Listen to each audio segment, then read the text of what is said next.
Today we are going to have a look at creating a line chart with one axis using a file provided by your lecturer.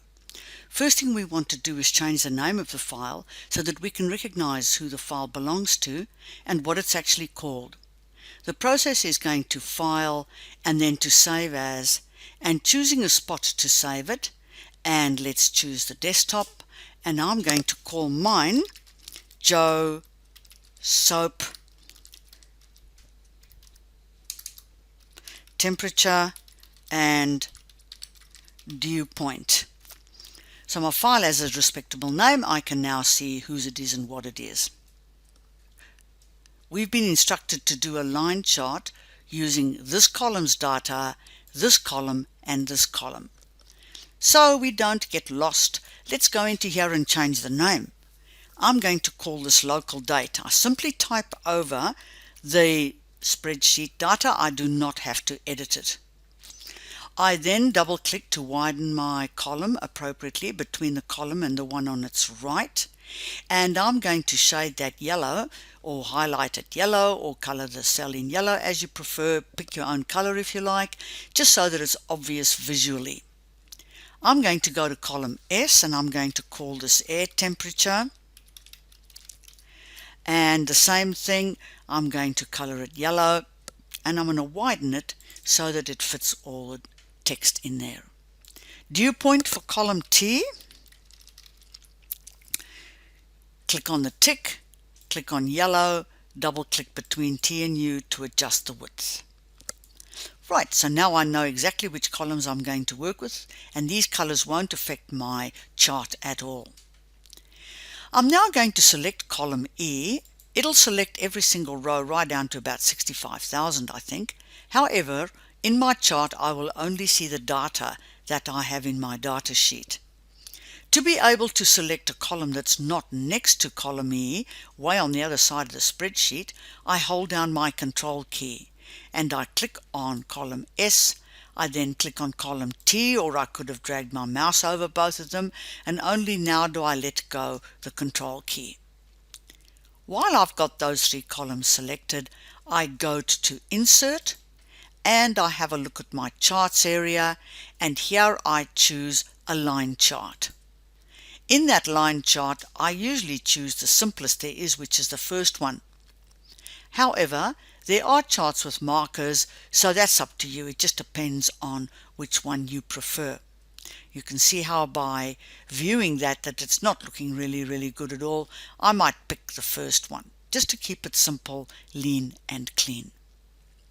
Now my chart's kind of tiny, so I'm going to grab a corner handle to resize it. I'm going to pull it up like that and it'll fit into my data sheet. Pull that corner handle like that and it'll fit into my data sheet. Don't worry, we'll be dealing with it sooner or later to put it into a different place so that we don't obscure the data. But first things first, I have to give my chart a name. So when I click in chart title, I notice that I am able to edit that as if it was a word process. So triple click to select all the text in there, and I'm now going to type temperature and dew point. Right.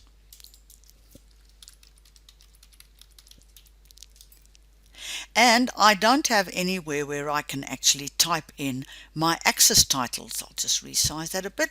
There's no room for them, so I have to go to the far left of my ribbon and I have to click on Add Chart Element and decide that I want an axis title included.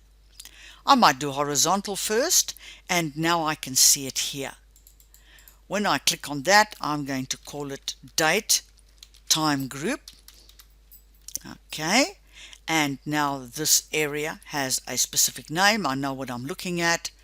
And the next thing I'm going to do is actually add a vertical one here. It lies on its side, which makes it a little bit difficult to view, but you can still triple click in there and then change that title to degrees centigrade. And that's my information. I know what those numbers mean. I know what these dates mean. All right. Now this chart is sitting right over all this data and things are not looking good. I need to actually move this chart. Note the word move. Do not use cut and paste, okay? Be careful of that in a spreadsheet anyway.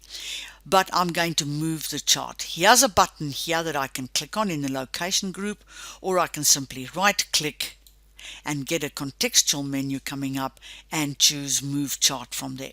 Both of them will give me this dialog box. I want it in a new sheet because I don't want any of the grid lines in the background. So I click on new sheet and I type a title for my sheet. I can do this here or I can do it later. I prefer to do it here, then it's all done. Temperature and dew point. I state that it's a chart so that I know what I'm going to look at when I click on that tab. When I click the mouse, there it is in a sheet all by itself. So now to know what I'm looking at here, the data sheet that is, I'm going to change the name of this tab too. I can right click to get a contextual menu and click on rename, or I can simply double click in there and rename it that way. I'm going to call this temperature and dew point data. Right, now I can see the difference between the two. Still not too clear? Well, let's color them in. Right click and go to tab color, make this one blue if you like. Right click here, go to tab color and make it orange if you wish. Even better, I can now see the difference between the two. But if I do want to make any further changes to my chart, for example, maybe I want to improve its appearance, I am going to click somewhere on my chart so that the chart tools area appears at the top of my spreadsheet, and I can click on design, and now I notice that there are many chart styles here I can choose from. As I hover the mouse over them, you can see what happens, and of course some of them are not particularly grandiose. This seems to be really popular, the black background. There's another one with a black background there, but it shows the grid lines, so we don't really want that.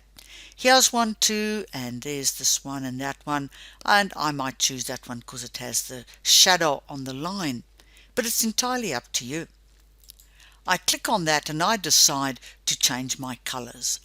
I go along to the change colors button, I click on the down arrow, and I might choose shades of grey, or I might choose a different one with blues in.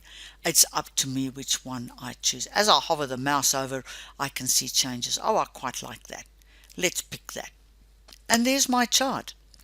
I have my degrees on the y-axis here, how hot it is, and I have the dew point and the days on which that dew point was measured, and there's my chart completed. Don't forget to save your changes by going File and Save, or click on this little box at the top here. That'll do the same job for you.